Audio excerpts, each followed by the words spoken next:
Hello, travel PRs. Roxel has kindly invited me to offer some thoughts on what I'm up to in the travel writing world and what I think is in store for all of us.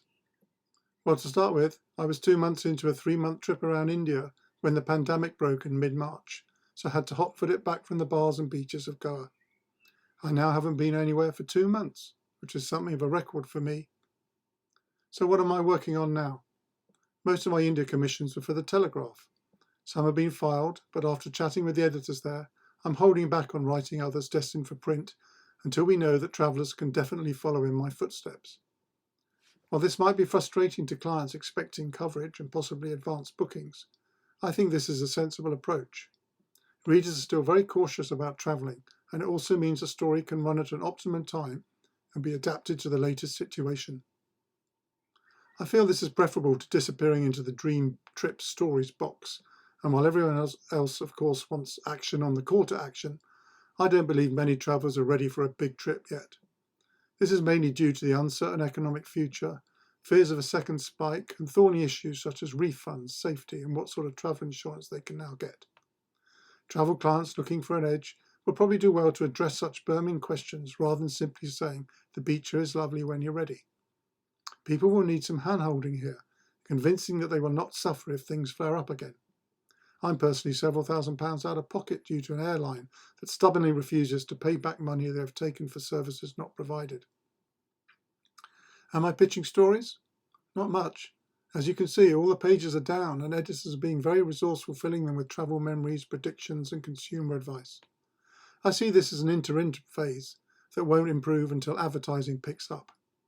I've written some pieces for titles like the Sunday Times Travel Magazine and House and Garden about various destinations following a here's what to know when it all gets going theme, but these commissions have come from the publications rather than as a freelance pitch.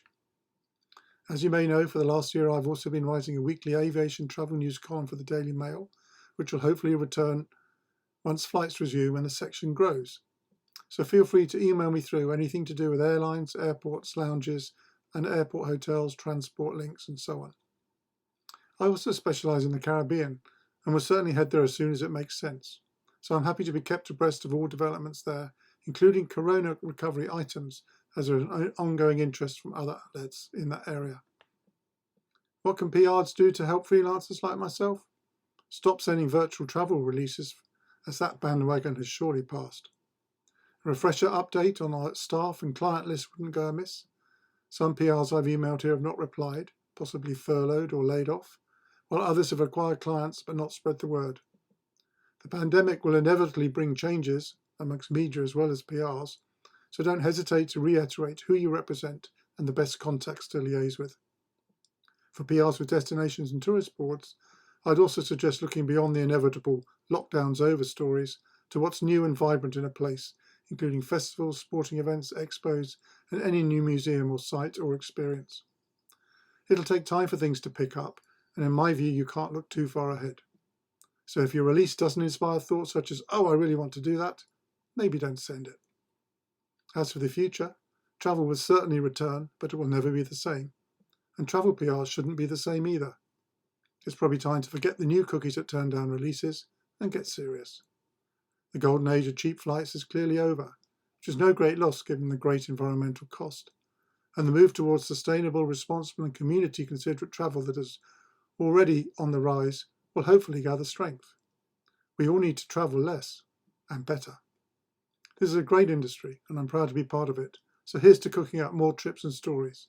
Thank you and stay safe.